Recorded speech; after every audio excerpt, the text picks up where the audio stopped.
আমাদের বোলাররা এখন ফিরে এসছে, তাসকিন বলি, মুস্তাফিজ বলি, ওরা এখন ইনজুরি থেকে ফিরে এসছে। তারা দলের শক্তি বৃদ্ধি করবে আশা করছি। অবশ্যই ধাক্কা খেয়েছে। আমি আমার এক্সপেকটেশন ছিল প্রথম টেস্টটায় আমরা যেভাবে খেলেছি সেখানে যে ক্যারেক্টার দেখিয়েছে বাংলাদেশ দল, দ্বিতীয় টেস্টেও জয় পরাজয় তো পরের ব্যাপার, বাট সেই ক্যারেক্টারটা আমরা দেখতে পাবো, একটা প্রতিদ্বন্দ্বিতা দেখতে পাবো। হতে পারে যে এই উইকেটে প্রথম দিন ব্যাট করতে গিয়ে আমরা একটু স্ট্রাগল করেছি, বলারদের সাহায্য ছিল। দ্বিতীয় দিন ওরা সহজে ব্যাট করেছে, কিন্তু তারপরে মনে হয় যে আমরা প্রথম দিনই একটু ভালো খেলতে পারতাম, যারা সেট হয়ে গিয়েছিল এবং 3-4 জন সেট হয়েছিল। এটা উচিত ছিল তাদেরই লম্বা ইনিংস খেলা এবং প্রথম ইনিংসে একটা রিজনেবল স্কোর করা, যেটা প্রতিপক্ষকে কিছুটা হলেও চাপ খেলতে পারতো।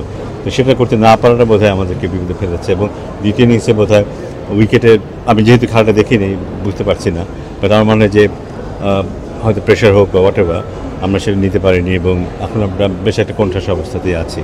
চ্যালেঞ্জিং তো হবে, কারণ শ্রীলঙ্কা যে ধরনের ক্রিকেট খেলে আমি রিসেন্টলি আগেও দেখেছি আমরা এবং এখনও দেখছি।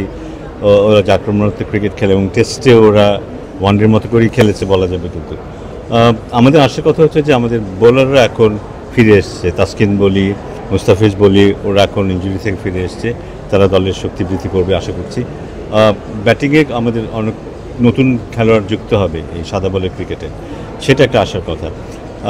আশা করবো যে ওদের যতটুকু সক্ষমতা আছে সেটা অনুযায়ী ওরা খেলতে পারবে, পজিটিভ ক্রিকেট খেলবে এবং কম্পিটিটিভ ক্রিকেট খেলবে। ফলাফল কথা এখন তো বলে দিতে পারছি না, বাট কম্পিটিটিভ ক্রিকেট খেলবে, এটুকু ফুলে আশা করবো।